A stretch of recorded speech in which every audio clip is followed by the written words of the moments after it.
The advice and opinions expressed by the host of Autism Live and her guests are meant solely as suggestion and should not be in any way construed as child-specific advice. The Center for Autism and Related Disorders advises working with a board-certified behavior analyst who has experience with autism before starting any intensive behavioral intervention. Any choices you make in determining your child's treatment are completely at your own discretion.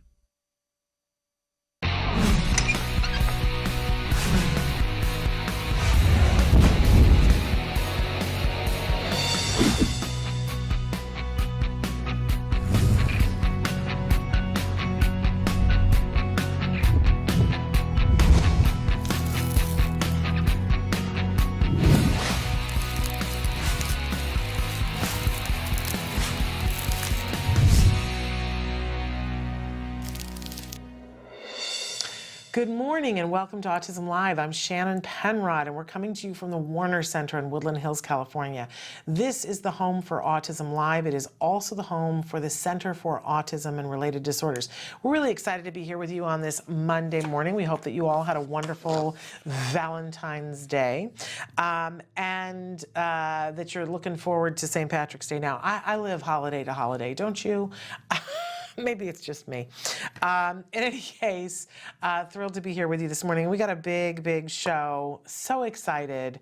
You're going to flip when you see one of our guests that's going to be on. And I don't know if she's bringing her cohort with her or not. So we will see. But in any case, a lot of different things that we're going to be doing on the show here today, but I'm going to pedal to the metal here. That Traven's showing you some of the different ways that you can connect with us here, including he just showed you my email. I hope that you will check us out on our homepage, which is autism-live.com. It's right there for you on the screen. And you can watch all of the videos that we've done over the years, and you can search them by topic. You can also watch the live show there, and you can write in your comments whether the show is live or not. There's a little comment box at the bottom. If you click the little comment box, it opens up, and then you can type and hit enter. It's entirely free. It's entirely anonymous. Even I don't get to know who you are when you're making your comments, right? Do put as much information as possible in there. And I always say that I love it if you put in the biggest major city that's closest to you so that I can get a feel. I've said before that I'm not good at geography, but I can look it up. I know how to Google to see what kinds of resources might be available to you, because I wish it were different, but it's not equal and even. And I want to save you time, right? But our hope here always is that we can provide information and inspiration. And we want to provide that to the larger autism community. That means, of course, individuals who are on the autism spectrum, but it also means all the people who care about them. So, you know, if you're the person who's on the spectrum, please know that you're the main reason why we do this show, but we want to include the people who care about you so that you get the resources that you so richly deserve, right? We're not all gonna, in this larger autism community, we're not all gonna agree on really much, right? But we are going to agree about one thing, and that is that we care about individuals who are on the autism spectrum. We want to help them to get the resources that they need, the support that they need, and that they be included and have the dignity bestowed upon them that is theirs, that was theirs always, right? So don't get me on a soapbox, but that's why we're here. All right. So I also like to remind you whenever we have a chance that we have a lot of experts that are here on the show, and we love that you get to interact with them. But please don't be confused. I am not one of the experts. The reason why I get to sit here is because I'm an autism mom, very proud autism mom, and I'm a former teacher, and I just want to help you to get to the resources that you need, whatever they be. So I'm here with passion to help you. Please reach out. Don't make me guess, because notice that I did not include in my area of expertise, I'm not a mind reader. I won't know what you need and want, but tell me, and maybe I can help you. But I'm willing to try, right? And it's free.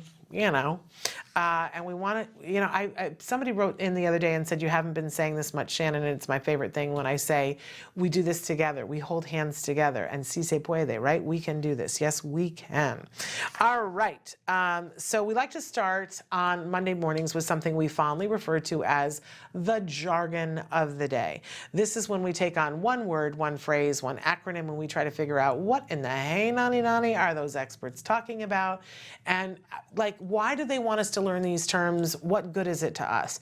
And I will tell you that what I learned over the years is that when you understand the jargon terms, then you are more efficient, you save time, and you save money, and you get more done. And that is the reason to learn the jargon terms, right? Otherwise, they're just crazy making.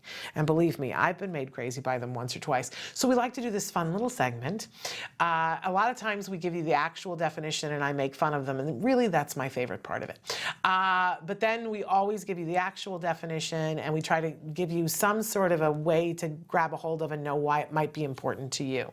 I don't think we're going to get much fun out of today's definition, but I think it's a really useful term for you to know.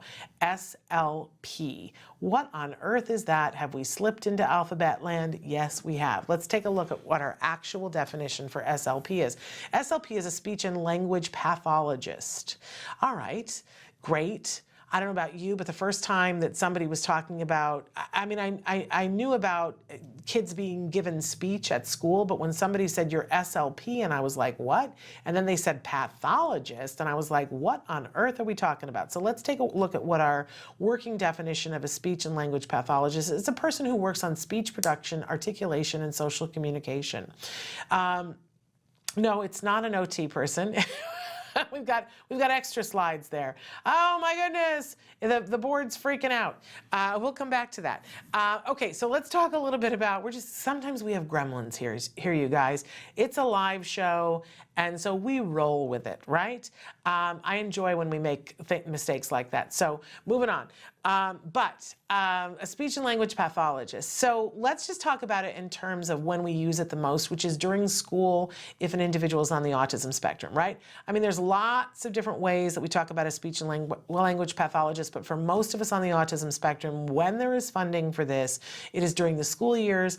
A lot of times it is from the school district, that they are the ones who are funding this, and your child is given, or you are given, a certain amount of time per week, per week that you go and work with a speech and language pathologist. And you know, there's a wide, just like we talked the other day about OTs, there's a wide range of expertise here. There are some speech and language pathologists who I would follow wherever they went because they're brilliant, brilliant people, and they really have the ability to help us with our kiddos. And then there are other speech and language pathologists that I'm not, when I hear parents and parents write in and go, look, my child can talk now, but all my child can do is label things, and we haven't gotten any further than that. And I'm just going to cry foul and say that's a speech and language pathologist who's only doing part of their job. Sometimes, though, we have to push them. And if somebody has gotten to the point where they have the designation of a speech and language pathologist, it's because they've done a lot of hours towards expertise, towards the ability to be able to do this. So feel free to push them. Check and see if your person is an SLP, but if they are, push them, because they have the ability to get your child to say and do a lot more things. But look at that list there. Working on speech production, the ability to actually speak, which means we're working on oral motor, which means they're going to be strengthening the tongue, they're going to be doing things, because there's a whole bunch of facial muscles that go into talking. And when you talk to a 1.5-year-old and they go, I was a moa, right? And they are not able to talk, because they don't have all of the ability to be able to form their words the way somebody who is an adult does, right? Because they didn't come out as a baby with the facial muscles prepared to be able to say oscillating sprinkler, right? They can't do that as a baby. You have to work up towards that, right? But what happens if the child isn't speaking at 1.5? Well, then those muscles aren't tightening up, right? And then at 2, they're not speaking and the muscles aren't tightening up. Now at 3, we're helping to facilitate speech, but the muscles aren't there.